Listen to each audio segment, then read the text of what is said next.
16절에 있는 말씀으로 큐티인 제목은 르호보암의 삶의 결론입니다. 르호보암이 3년 동안은 말씀대로 살다가 강성해지고 견고해지자 교만해져서 율법을 버리고 우상을 섬깁니다. 이스라엘은 언약 백성입니다. 하나님은 이스라엘의 하나님이시고 하나님께 속한 백성입니다. 하지만 이스라엘 백성이 그 언약을 어기고 다른 신을 섬겼습니다. 하나님은 이에 분노하셔서 애굽의 시삭이 이끄는 수많은 병거와 마병, 군사와 용병이 유다의 견고한 성읍을 빼앗고 예루살렘까지 이르게 되죠. 유다 지도자들은 시삭과 싸움을 해볼 엄두도 못 내고 모두 예루살렘으로 도망칩니다. 예루살렘의 피신해 있는 유다의 지도자들에게 스마야 선지자가 너희가 나를 버렸으므로 나도 너희를 버려 시삭의 손에 넘겨놓으라 라고 하는 하나님의 말씀을 들려줍니다. 그때 그들은 그 말씀을 듣고 성읍을 빼앗긴 일이 오히려 여호와의 의로우심이라고 인정하게 되죠. 어떠한 변명도 하지 않고 자신을 낮추고 선지자를 통해 선포된 하나님의 말씀의 진실함으로 전적으로 인정하게 됩니다. 성읍을 빼앗기기 전에 모여야 했지만 이들이 지금이라도 모이고 또 지금이라도 하나님의 말씀이 들린 것이 주의 은혜였습니다. 배우자와 자녀, 물질의 성읍을 다 내 힘으로 이룬 것이라 착각하고 주의 은혜를 잃어버리면 우리도 한순간에 무너질 수 있습니다. 그러나 무너지고 나서 스스로 겸비하여 주님을 찾는 것도 주의 은혜입니다. 하나님은 우리가 스스로 겸비하여 자신을 낮추도록 우리를 조금씩 구원하신다고 했습니다. 주님의 종으로 살아가는 것과 우상의 종으로 살아가는 것의 차이가 무엇인지 깨닫게 하시려고 주님은 끊임없이 주를 버리고 범죄하는 우리를 조금씩 구원으로 인도하셔서 우리를 양육해 가시는 거죠. 첫째는 스스로 겸비하였고입니다. 9절입니다. 애굽 왕 시삭이 올라와서 예루살렘을 치고 여호와의 전 보물과 왕궁의 보물을 모두 빼앗고 솔로몬이 만든 금방패도 빼앗은지라. 우리가 주님의 신부라면 지켜야 할 것이 순결, 거룩 아니겠습니까? 그런데 신랑에게 드려야 될 순결을 의의 무기가 아닌 죄의 무기로 우리의 마음과 생각을 여자에게 주고 돈에 주고 자녀에게 주고 있습니다. 공동번역에는 이스라엘의 죄악을 설명하고 있는 열왕기상 14장 24절에 전국 곳곳에 남창이 우글거렸다 라고 말합니다. 동성애는 사랑이 아니라 죄입니다. 그것은 하나님이 좋아하시는 것이 아니죠. 하나님의 질서와 생육과 번성을 역행하는 것입니다. 동성애도 주님을 만나야 합니다. 그런데 주님을 가장 만나기 어려운 죄가 바로 동성애입니다. 그래서 로마서 1장에 21가지 죄악을 말할 때는 한 줄로 설명했지만 동성애를 말할 때는 여러 줄로 자세하게 언급하고 있는 것이죠. 그만큼 동성애는 무서운 죄이기 때문입니다. 동성애를 하나님께 맡기고 주님을 만나게 해달라고 기도해야 합니다.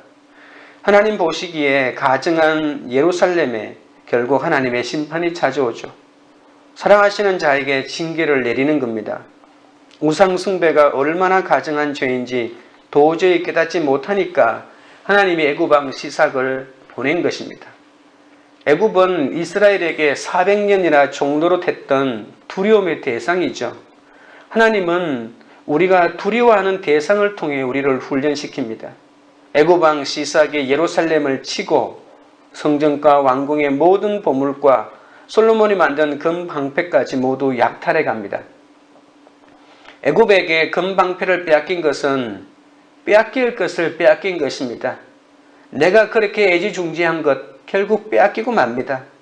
금을 축적하지 말라는 하나님의 명령을 듣지 않은 솔로몬이 관리할 힘도 없는 아들에게 그 금방패를 물려준들 무슨 소용이 있겠습니까?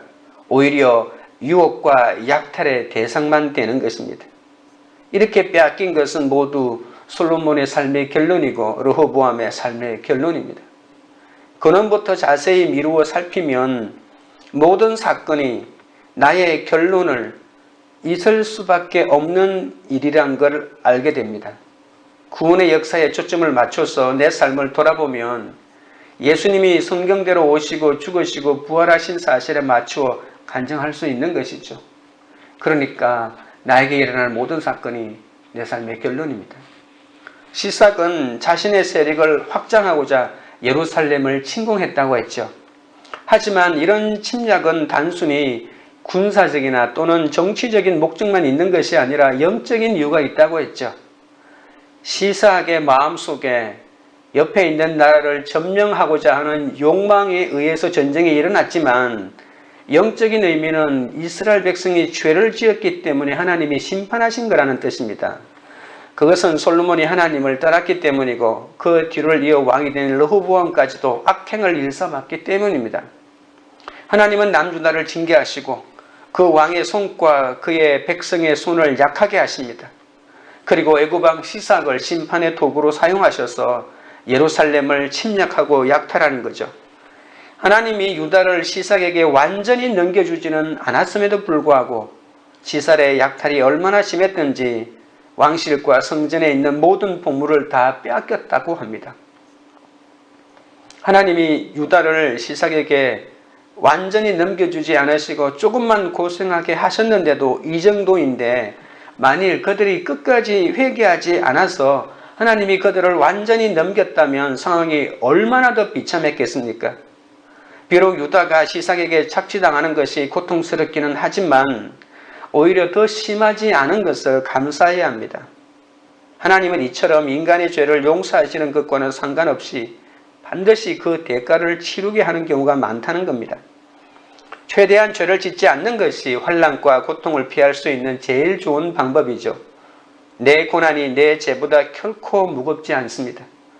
그렇기 때문에 성도는 징계의 사건을 겪으면서도 자기 죄를 깨닫는 것이 중요합니다. 10절 11절입니다. 르호보암 왕이 그 대신에 노스로 방패를 만들어 궁문을 지키는 경호 책임자들의 손에 맡기며 왕이 여호와의 전에 들어갈 때마다 경호하는 자가 그 방패를 들고 갔다가 경호실로 도로 가져갔더라. 시삭에게 금 방패를 모두 빼앗긴 르호보암은 호위병들에게 놋방패로 자신을 경외하게 하죠. 금은 부귀 영화를 상징하며 솔로몬 이야기를 화려하게 장식합니다. 그렇게 장식했던 금이 순식간에 사라져버리죠. 그뿐만 아니라 솔로몬 시대를 장식했던 평온은 온데간데 없고 전쟁과 침략만이 가득합니다. 르호보암이 대신 놋방패를 만들었다고 하는데 하나님의 영광은 쇠했지만 하나님의 은혜로 왕궁이 계속되고 있음을 보여주고 있지 않습니까? 방패를 들고 갔다가 경호실로 도로 가져갔다는 이야기는 시삭의 침공 이후에 계속 하나님의 전을 찾았다는 것을 말합니다. 무리를 지켜줄 진정한 방패는 오직 하나님이십니다. 그래서 금방패를 놋방패로 바꾸었다는 이 말씀을 가지고도 내 삶을 적용할 수가 있는 거죠. 금방패가 아니면 못 살 것 같아서 금방패를 만들기 위해서 그 우상을 삼고 그렇게 달려갔는데 오히려 그 금방패 때문에 내 옆에 있는 사람들의 이 약탈의 대상만 되었지 관리도 못하고 그런데 오히려 금방패를 뺏기고 놋방패를 가지고 살아가니 오히려 더 제대로 살아가고 있는 모습을 또 보지 않습니까? 한 세대를 지나가자마자 다윗 왕조가 이처럼 처참하게 몰락했던 그 모든 원인은 바로 영적 지도자들의 영적 타락 때문입니다. 사람들은 종종 자신이 누리는 것들이 영원할 것이라고 착각하며 살아갑니다. 그러나 하나님이 작정하시면 이 모든 것은 한순간에 사라지는 것이라고 하는 것을 알아야 합니다. 12절입니다. 르호보암이 스스로 겸비하였고 유다에 선한 일도 있으므로 여호와께서 노를 돌이키사 다 멸하지 아니하셨더라. 최악은 면했습니다. 전멸은 면했습니다. 르호보암이 금 대신 노스로 방패를 만들고 스스로 겸비하자 주께서 노를 돌이켜 다 멸하지는 않았다는 것입니다. 르호보암이 회개했다는 말이죠. 하나님은 왕의 회개를 보시고 진노를 거두십니다. 그래서 유다는 완전히 멸망되지 않은 거죠.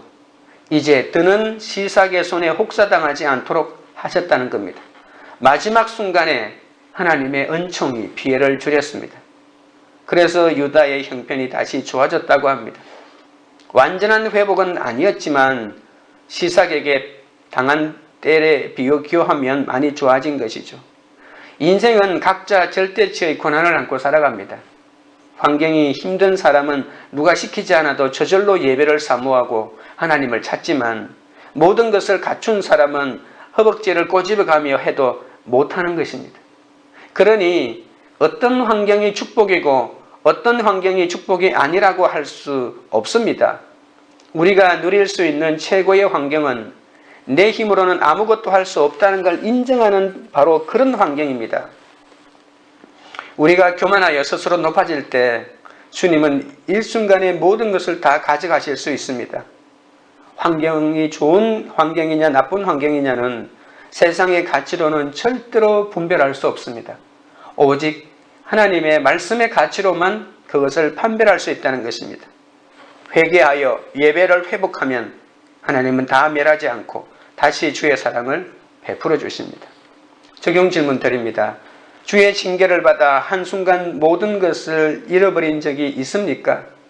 징계 가운데 회개하여 남은 것에 감사하고 예배를 회복하니 주께서 노를 돌이키신 일이 있습니까? 둘째는 악을 행하였으니입니다. 13절입니다. 르호보암 왕은 예루살렘에서 스스로 세력을 굳게 하여 다스리니라. 르호보암이 왕위에 오를 때에 나이가 41세라. 예루살렘 곧 여호와께서 이스라엘의 모든 지파 중에서 택하여 그의 이름을 두신 성에서 17년 동안 다스리니라. 르호보암의 어머니의 이름은 나아마요 암몬 여인이더라. 이제 르호보암의 통치를 간단하게 요약하고 있죠. 르호보암은 41세의 왕위에 올랐고 17년 동안 예루살렘에서 유다를 다스렸답니다.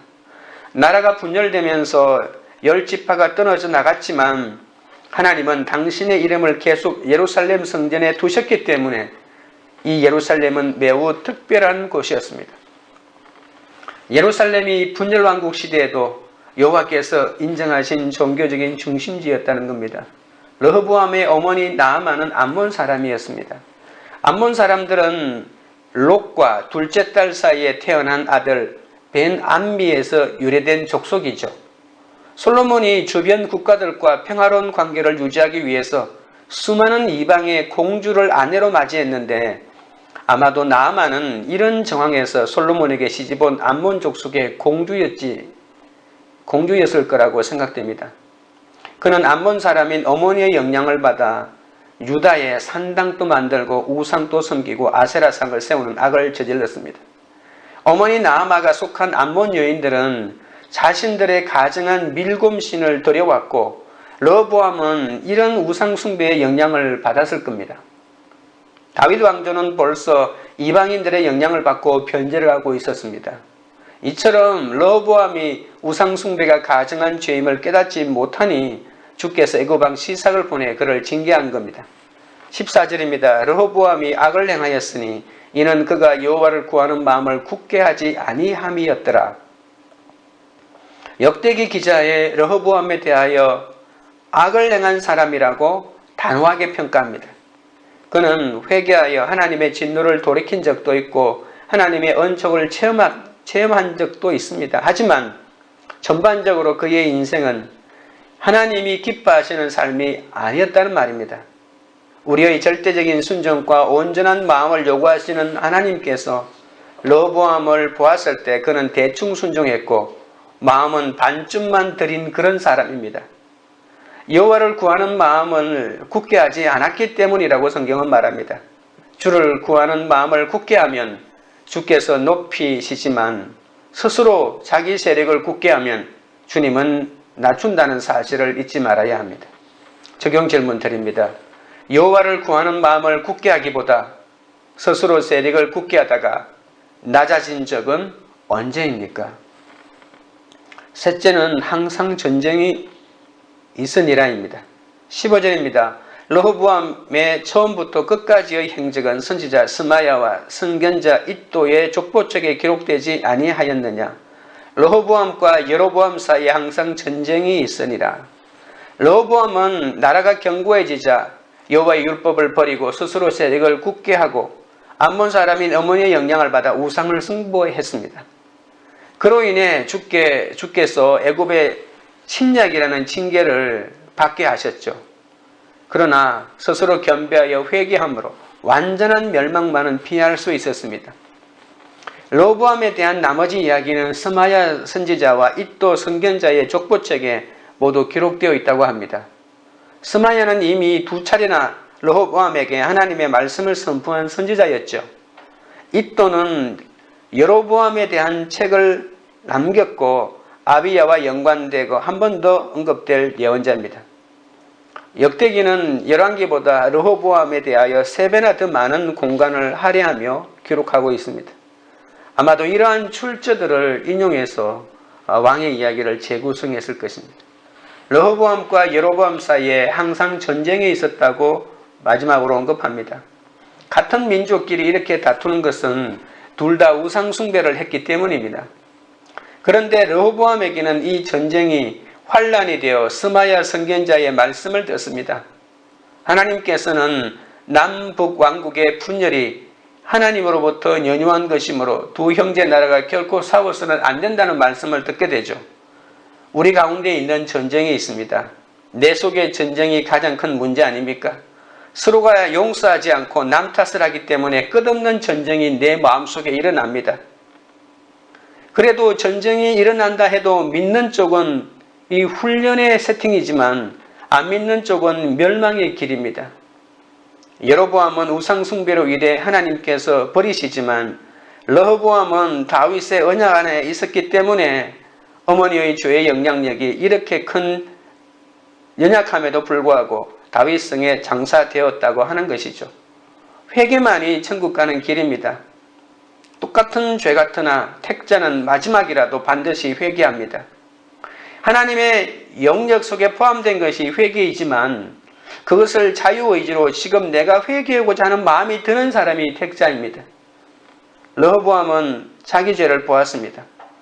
계속 전쟁이 있는데 제일 심각한 전쟁이 형제 간의 전쟁, 가족 간의 전쟁 아닙니까? 스스로 겸비해서 심각하게 이 전쟁을 생각하는 르호보암 쪽에 서셔야 합니다.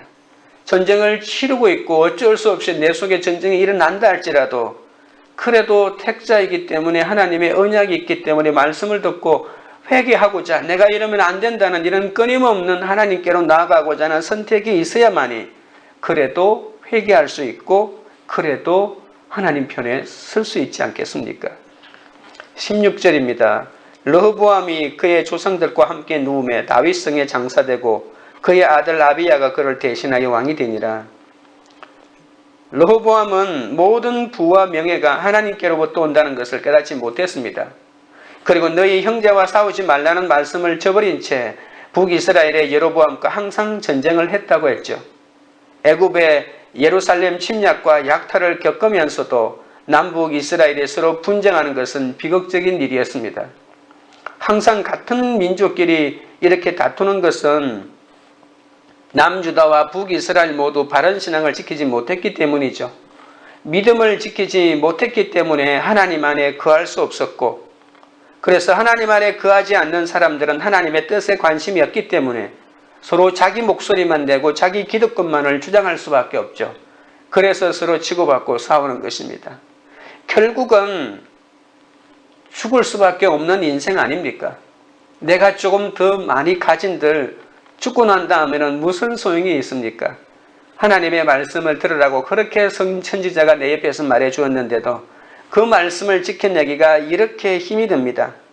사무엘이나 다윗은 이스라엘을 다스릴 때 어떤 적들의 침략에도 당당히 맞서서 승리했는데 그 승리의 비결이 하나님과의 친밀한 관계였다는 것입니다. 아니, 적군과의 싸움의 승리의 비결이 하나님과의 친밀한 관계라니. 성경은 끊임없이 이것을 말해주고 있습니다.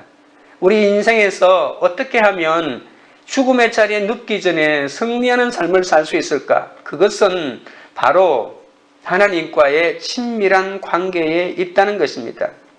성도의 전쟁은 외부의 대적이 아닌 바로 내 속에 있는 죄와의 전쟁이라는 것을 잊지 마셔야 합니다. 두 자매 나라의 갈등이 역사의 흐름 속에 끊임없이 계속됩니다. 평생 전쟁으로 가득했던 르호보암 시대는 평화로웠던 솔로몬의 시대와 극적인 대조를 이루지 않습니까? 솔로몬 시대의 평화는 아버지 다윗이 하나님과의 친밀한 교제가 만들어낸 한 신앙의 결과였고요. 르호보암은 비록 족보에 기록된 그의 행적은 그의 연약함을 보여주지만 주께서 다윗에게 하신 언약 때문에 죽어서 다윗성에 묻히게 되고 그의 아들 아비야가 왕이 되는 은혜도 그래도 누리게 되는 것이죠. 적용 질문 드립니다. 힘든 사건이 오면 회개하지만 편안해지면 금세 말씀을 듣지 않고 내 마음대로 살지는 않습니까? 나는 내 인생의 마지막에 어떤 평가를 받을 것 같습니까? 기도드리겠습니다. 하나님 아버지, 나를 높이시는 분도 주님이시요 낮추시는 분도 주님이십니다. 조금이라도 잘되면 나의 힘으로 한 것처럼 굴며 교만하였습니다. 세상에서 인정받고 지위가 높아질수록 교만과 편견으로 가정과 직장에서 불협화음을 일으키고 구원의 해방꾼 노릇을 하였사오니 용서하여 주시옵소서. 내가 교만하여 스스로 높아질 때 주님은 일순간에 모든 것을 다 가져가십니다. 그러나 회개하여 예배를 회복하면 다 멸하지 않고 다시 주의 사랑을 베풀어 주시니 감사드립니다. 내 고난이 내 죄보다 절대 무겁지 않습니다. 사건의 한가운데에서 말씀을 묵상하기 때문에 말씀이 들려 여호와는 의로우시다를 고백하게 하셨사오니 주여 감사합니다. 징계의 사건을 겪으면서 비로소 내 죄를 깨달아 스스로 겸비하여 회개에 이르게 하옵소서. 주님은 너희 형제와 싸우지 말라고 말씀하셨지만 르호보암은 북지파 여로보암과 끊임없이 전쟁하였습니다. 나도 끊임없이 세상 애굽의 침략과 약탈을 겪으면서도 가족과 싸우고 지체들과 싸우는 비극적인 욕망에 사로잡히지 않도록 주여 붙들어 주시옵소서. 항상 주를 구하는 마음을 굳게 하여 겸손히 살아가게 인도하여 주옵소서. 광교 우리들 교회가 세상의 모든 부와 명예가 하나님으로부터 온다는 것을 깨닫게 하여 주옵소서. 하나님은 우리가 두려워하는 대상을 통해 우리를 훈련하시오니 말씀의 가치관대로 주님을 따르는 삶을 살고 금과 은과 보화를 추구하는 삶을 내려놓게 하여 주옵소서. 이제 가정과 공동체 안에서 지체끼리 가족끼리 다투는 모든 다툼이 끊어지게 하시고 바른 신앙으로 믿음을 지키며 주님 안에 거하는 참된 공동체가 되도록 인도하여 주시옵소서. 예수님의 이름으로 기도드립니다. 아멘.